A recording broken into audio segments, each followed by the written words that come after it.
The बहुजन आवाज। नमस्कार, मी सदानंद खिल्लारे. आपण पाहतात द बहुजन आवाज. आज आपण वेगळ्या आणि विशेष चर्चेसाठी बसलेलो आहोत. माझ्यासोबत आपण पाहतात या चर्चेसाठी उपलब्ध असलेले सर्व मंडळी माझ्यासोबत दिसत आहे. विशेष अशी चर्चा ही या ज्वलंत प्रश्नावर आज होणार आहे. माझ्या हातामध्ये आपल्याला हा जो पेपर दिसत आहे याविषयीची ही चर्चा होणार आहे. जिल्हा परिषद यवतमाळचे CEO मंदार पत्की साहेब आणि जिल्हाधिकारी विकास मीना साहेब यांच्या संयुक्त प्रयत्नाने संपूर्ण जिल्ह्यातील शिष्यवृत्तीधारक विद्यार्थ्यांची गुणवत्ता वाढावी आणि त्यांच्या गुणांची टक्केवारी वाढावी यासाठी त्यांचा सराव घेण्यात आला. त्यांची सराव परीक्षा घेण्यात आली. त्यासाठी टार्गेट पीक नावाच्या संस्थेला नियोजित करण्यात आले आणि त्या संस्थेला आमंत्रित करण्यात आले. हा जो माझ्या हातामध्ये पेपर दिसत आहे हा पेपर इयत्ता 8वीचा पेपर आहे. इयत्ता 5वी आणि 8वीच्या विद्यार्थ्यांसाठी शिष्यवृत्ती परीक्षा होणार आहे. येणाऱ्या 22 फेब्रुवारीला हा पेपर होणार आहे, ही परीक्षा होणार आहे. तर त्यापूर्वी विद्यार्थ्यांचा सराव व्हावा या उदात्त हेतूने ही परीक्षा घेण्यात आली. तर विषय असा आहे की ही जी परीक्षा घेण्यात आली टार्गेट पीक या संस्थेने ही परीक्षा घेतली आणि हा जो पेपर सेट केला हा एकूण 100 गुणाचा 100 प्रश्नांचा प्रश्नपत्रिका आहे. 100 प्रश्न या पेपरमध्ये आहे, प्रश्नपत्रिकेमध्ये आहे. तर या प्रश्नपत्रिकेमध्ये 100 प्रश्न असलेल्या प्रश्नपत्रिकेमध्ये 76व्या क्रमांकावर हा वेगळाच प्रश्न आणि संपूर्ण प्रश्न आपण दाखवू. तर हा वेगळाच प्रश्न विचारण्यात आला ज्यामुळे सर्वसामान्य माणसांचे माथे भडकले. तर प्रश्न असा आहे की आपण एकूणच महाराष्ट्रामध्ये राहतो, पुरोगामी महाराष्ट्रामध्ये राहतो, फुले शाहू आंबेडकरांच्या महाराष्ट्रामध्ये राहतो आणि येथील जातीव्यवस्था मोडीत काढण्यासाठी एकूणच समाजसुधारकांनी फार असे प्रयत्न केले. परंतु याच महाराष्ट्रात पुन्हा जातीव्यवस्था डोके वर काढून पाहतात का, हे आपल्याला या प्रश्नामधून दिसत आहे. तर हा 76 क्रमांकाचा प्रश्न आहे आणि यामध्ये विचारलेलं आहे की उच्च जातीचे नाव काय, आणि याला 4 ऑप्शन पर्याय दिलेले आहे. यामध्ये ब्राह्मण, क्षत्रिय, शूद्र आणि वैश्य. तर हा एकूण प्रकार यवतमाळ जिल्ह्यामध्ये घडला आणि या पेपरसाठी साधारणतः 24,000 विद्यार्थी बसणार आहे.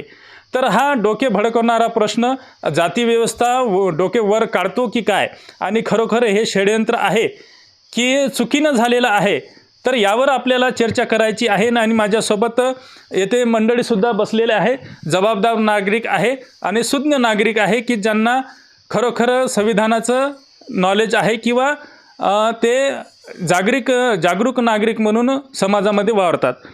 तर आपण या प्रश्नावर थेट यांच्याशी विचारणा करूया.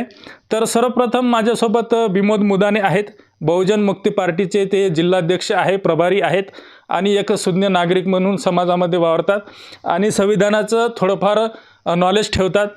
तर काय सांगाल सर, ज्याप्रमाणे आम्ही तुम्हाला संपूर्ण पार्श्वभूमी सांगितली की या पेपरमध्ये असा प्रश्न विचारण्यात आला की उच्च जातीचे नाव काय, आणि त्याला 4 पर्याय दिलेले आहे, ब्राह्मण, क्षत्रिय, वैश्य, शूद्र.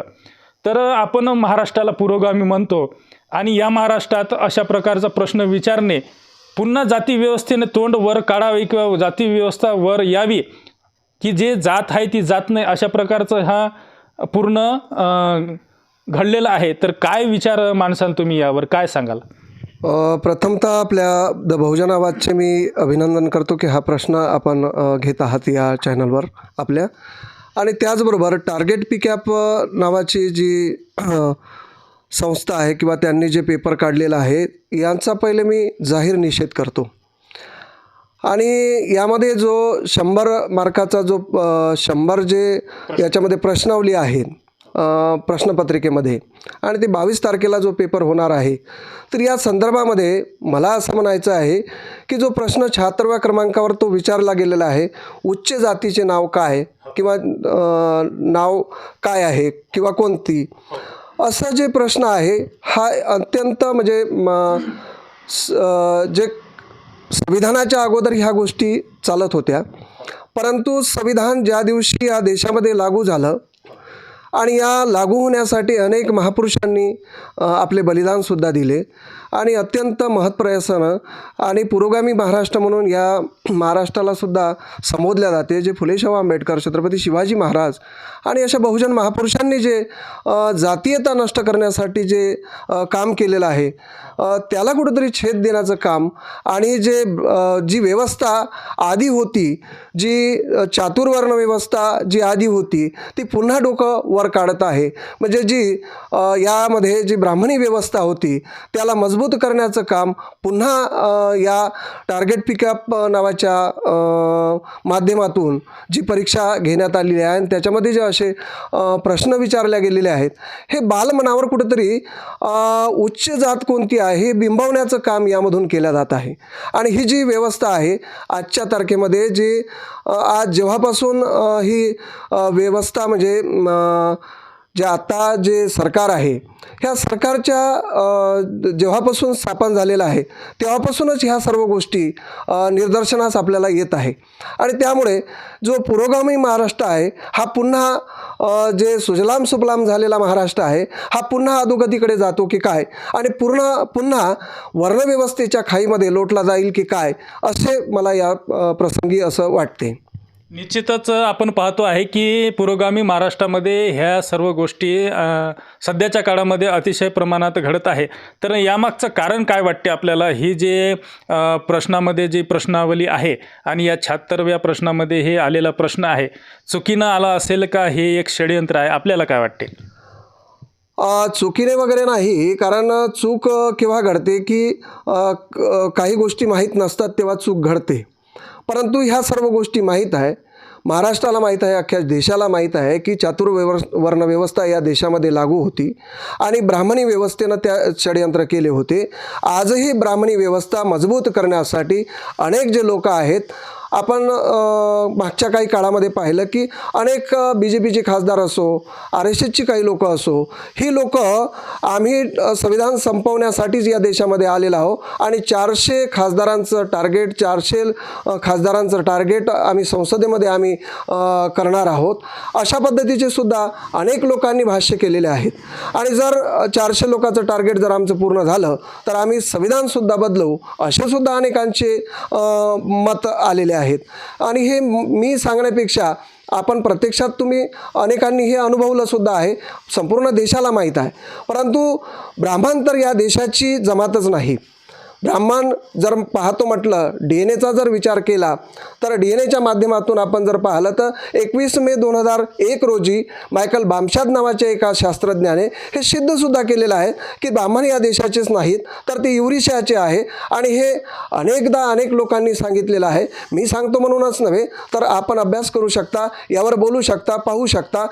तसेच कलम 13 नुसार, जे संविधानाच्या कलम 13 नुसार संविधान लागू होण्याच्या अगोदरच यामध्ये ज्या चातुर्वर्ण व्यवस्था होती आणि त्यानंतर कलम 13 बाबासाहेब आंबेडकर जे संविधानाचे शिल्पकार आहे यांनी सुद्धा कलम 13 सांगितलेलं आहे, आर्टिकल 13 सांगितलं आहे की या अगोदरचे जे काही कलम असतील, जे काही कायदे असतील ते मात्र कलम 13 रद्द ठरवित आहो, असं सुद्धा त्याच्यामध्ये आहे. त्याचबरोबर कलम म्हणजे आर्टिकल 14 नुसार समानतेचा हक्क जर या देशामध्ये सर्वांना दिलेला आहे. जात, लिंग, धर्म, द्वेष या कोणताही करता येणार नाही. म्हणजे समानतेचा हक्क जर संविधान देत असेल तर आज संविधानाचं राज्य आहे, लोकशाही आहे आणि लोकशाहीमध्ये जरी बोलता येत असेल, परंतु संविधानामध्ये जे आर्टिकल 13, 14 आणि 15, 16 जे काही दिले असतील त्यानुसार जर संविधान असतानासुद्धा जर अशा पद्धतीचे कार्य आणि अशा पद्धतीचे जर मनावर जे काही बिंबवल्या जात आहे की ब्राह्मणच ही या देशाची श्रेष्ठ जात आहे, असे पहिल्याच याच्यावर जे ब्राह्मण शब्द टाकलेला आहे 4 पर्यायापैकी, म्हणजेच बालमनावर हे बिंबवण्यासाठी टाकलेलं आहे. हे जाणून बुजून नाही, जाणून बुजूनच टाकलेलं आहे असं मला म्हणायचं आहे. निश्चितच आपण आज संविधानाच्या राज्यामध्ये राहतो. जातीविरहित समाज रचनेची आपण संकल्पना मान्य केलेली आहे, परंतु तरीही काही समाजविभागत कृती आणि समाजविरोधी किंवा जाती व्यवस्थावर डोकं काढून वर येते की काय असं सुद्धा एक प्रश्न निर्माण होताना आपल्याला दिसत आहे. तर ही केवळ चूक नसून पूर्णतः षडयंत्र असल्याचं विनोद मुदाने यांनी सांगितलेलं आहे. इतरही माझ्यासोबत काही बोलण्यासाठी उपलब्ध आहे. तर काय सांगाल सर, आपण आता हा जो प्रश्न घेतलेला आहे प्रश्नावलीमध्ये 76व्या क्रमांकावर आलेला प्रश्न, त्या अनुषंगाने की सर्वात उच्च जात कोणती किंवा उच्च जातीचे नाव सांगा, आणि त्यामध्ये पर्याय दिलेले आहे ब्राह्मण, क्षत्रिय, वैश्य आणि शूद्र. काय सांगाल यावर? आपलं आधी नाव सांगा. माझं नाव किशोर बिहाडे, महागाव कसबा. सर, सर्वात महत्त्वाचा विषय तर असा आहे की 26 जानेवारी 1950ला जेव्हा भारतीय संविधान लागू झालं, तर त्या ठिकाणी एकंदरीतरित्या जी वर्णव्यवस्था या देशामध्ये पूर्वी होती, तर ती संपूर्ण वर्णव्यवस्था या ठिकाणी संपुष्टात आली. आणि संपूर्ण वर्णव्यवस्था जेव्हा संपुष्टात आली, तर त्या ठिकाणी हा जो प्रश्न या ठिकाणी उपस्थित केला आहे की सर्वात श्रेष्ठ जात कोणती. तर या ठिकाणी जेव्हा आपण पाहतो तर महाराष्ट्रामध्ये एक नव्हे तर असंख्य जाती आहेत. तर या ठिकाणी वर्णव्यवस्थेनुसार केवळ त्या प्रश्नाचे जे समजा ऑप्शन दिलेले आहे, त्याच्यामध्ये 4 ऑप्शन दिलेले आहे: ब्राह्मण, क्षत्रिय, शूद्र आणि वैश्य. तर ह्या जाती, हे जे ऑप्शन आहे हे जातीमध्ये मोडतच नाही, हे वर्णव्यवस्थेमध्ये मोडतात. आणि जातीच्या दृष्टीने जर विचार करतो म्हटलं तर महाराष्ट्रामध्ये, या पुरोगामी महाराष्ट्रामध्ये असंख्य जाती आहेत. आणि असंख्य जाती असताना केवळ वर्णव्यवस्थेमधल्या जे काही 4 वर्ण आहेत त्याचा मुख्यत्वे या ठिकाणी उल्लेख झाला. या माध्यमातून मला निश्चित रूपाने या ठिकाणी असं सांगायचं आहे की ही जी काही संस्था आहे, या संस्थेला कुठेतरी एक प्रकारे पुनश्च एकदा वर्णव्यवस्था अंमलात आणायची आहे का, आणि जर आणायची आहे असा जर त्यांचा दृष्टिकोन असेल, तर हे खऱ्या अर्थाने त्या वर्णव्यवस्थेसाठी निर्माण केलेलं एक प्रकारचं षडयंत्र आहे. दुसरी महत्त्वाची गोष्ट याच्यामध्ये अशी आहे की जेव्हा आपण पाहतो आहे की बऱ्याचशा जगामध्ये बऱ्याच देशासाठी हा धर्म गृहीत धरलेला आहे. परंतु भारत देश हा भारतीय संविधान किंवा स्वातंत्र्य झाल्याच्या नंतर आणि भारताला संविधान प्राप्त झाल्याच्या नंतर भारत देश हा धर्मनिरपेक्ष अशा पद्धतीने आपण या संविधानामध्ये ते अधोरेखित केलेलं आहे. मग ज्या ठिकाणी जर संविधान म्हणते की भारत देश हा धर्मनिरपेक्ष आहे, तर या ठिकाणी अशा प्रकारचा जातीवाद निर्माण करण्याचे प्रश्न यामध्ये उपस्थित होते. हे एक खऱ्या अर्थाने या महाराष्ट्रालाच नव्हे तर या देशामध्ये निषेधार्थ विषय आहे. आणि या दृष्टिकोनातून हा जो या प्रश्नपत्रिकेमध्ये प्रश्न आलेला आहे, या प्रश्नाचं, या संस्थेचं आणि या विचाराचं, सोबतच या प्रश्नावलीसाठी जी काही लोक मंडळी आहेत किंवा ज्यांनी यामध्ये त्या प्रश्नाची व्यवस्था केली, त्या सर्वांचं मी या ठिकाणी जाहीर निषेध करतो. कारण हा विषय साठी महत्त्वपूर्ण आहे, निषेधार्ह आहे. तर आपण पाहतो आहे संपूर्ण भारतामध्ये आपण धर्मनिरपेक्ष अशी संकल्पना स्वीकारलेली आहे आणि विरहित भारताची आपण संकल्पना समोर नेण्याचा प्रयत्न करतो आहे. जगाच्या पटलावर भारत महासत्ता होण्याचे हे सरकार दावे करतात, परंतु अशा या गोष्टी या महासत्तेच्या भारतामध्ये होणे अशक्य आहे. आणि ही बाब जी आहे भारताला महासत्ता होण्यापासून रोखण्यासारखी बाब आहे. इतरही मंडळी आपल्यासोबत उपस्थित आहे, तर त्यांच्याशी सुद्धा आपण बोलूया आणि त्यांचेसुद्धा विचार जाणून घेऊया. तर या प्रश्नाच्या अनुषंगाने काय सांगाल तुम्ही? आधी आपलं नाव सांगा. मी डॉक्टर भगवान किसनराव पंडित, विदर्भ बळीराजा संघटनेचा अध्यक्ष आहे. आणि हे जे मला पेपरमध्ये जे 5वी ते 8वीला पेपर देत आहेत, ते ज्यावेळेस समजलं मला, तरी माझा मुलगा 8व्यामध्ये आहे, 8व्या वर्गात आहे. त्याला जात ही माहीत नाही. म्हणजे संविधानाने हे सांगितलं सर्व धर्म समभाव. त्यामुळे आताच्या पिढीला जात हे शब्दच माहिती नाही. परंतु 5व्या वर्गात आणि 8व्या वर्गात जे पेपर घेत आहेत त्यांना आता जात कळून देऊन राहिले हे पेपरवाले की तुमची जात काय आहे. यामध्ये जे 4 जाती सांगितल्या आहे त्याला ती जातच माहीत नाही. मग घरी येऊन त्या मुलांनी जर विचारलं, बाबा हे 4 पैकी कोणती जात उंच आहे, मग हां, तर मग ते आई वडील सांगेल ना की नाही बाबा ब्राह्मण वर आहे. म्हणजे जे PMP यांचं चालत आलं होतं त्यावेळेस त्यांना ते की लहान मुलांना त्यांच्या मेंदूवर हे सांगत आहेत की बुवा ही जात उंच आहे.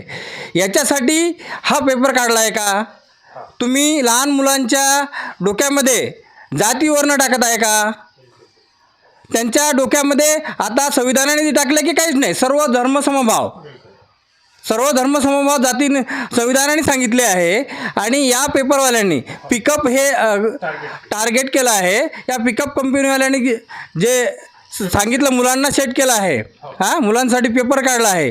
ही दखल आपले जिल्हाधिकारी, हां, शिक्षण अधिकारी यांनी बी पण तो पेपर बघितला असेल. यांनी त्याच्यावर ॲक्शन नाही घेतली. तरी ज्यावेळेस हा पेपर म्हणजे इकडं हां सेट झाला आणि शाळेवर आला त्यावेळेस हे माहिती पडलं की या पेपरमध्ये की हे जातीभेद करत आहेत. मला तर असं वाटते आहे की हे षडयंत्र आहे. कारण कुठंतरी संविधानाला डावलत आहेत. बऱ्याच ठिकाणी बऱ्याच म्हणजे मंडळींचं मत आहे की कुठंतरी संविधानाला डावलत आहेत. म्हणून सर्व जनतेला यांचा विरोध आहे. आणि हे जे पिकअप संस्था आहे या संस्थावर बहिष्कार टाकत आहे. आणि याची दखल जिल्हाधिकारी यांनी लवकरात लवकर घ्यावी, नाहीतर मोर्चे आंदोलन हे आम्हाला काढावं लागेल. कारण मी विदर्भ बळीराजा प्रकल्पग्रस्त संघटनेचा अध्यक्ष आहे. 13 तारखेला माझा एक मोर्चा आहे अधिवेशनवर. असे मोर्चे सर्व या पेपरविषयी निघू नये म्हणून हा पेपर लवकरात लवकर रद्द करावा अशी सर्व जनतेची आमचा निषेध आहे. या पेपरचा निषेध आहे. निषेध. निश्चितच आपण पाहतो आहे की महाराष्ट्रामध्ये अशा प्रकारचं हे प्रकरण होणे ही फारच मोठी बाब आहे. आणि बालमनावर अशा प्रकारचं बिंबवणे, जातीव्यवस्था वर डोकं काढून पाहते की काय, हे आपल्याला सर्वात मोठा प्रश्न पडलेला आहे. माझ्यासोबत काही तरुणसुद्धा येथे उपस्थित आहे.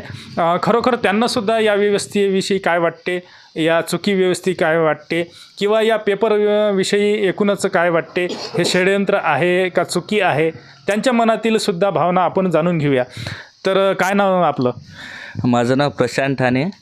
तर काय सांगाल आता या पेपरमध्ये आपण पाहतो आहे 76 क्रमांकावर जो प्रश्न आहे त्याविषयी आपण बोलत आहोत. उच्च जातीचे नाव काय असा प्रश्न विचारलेला आहे आणि 4 पर्याय दिलेले आहे, ब्राह्मण, क्षत्रिय, वैश्य.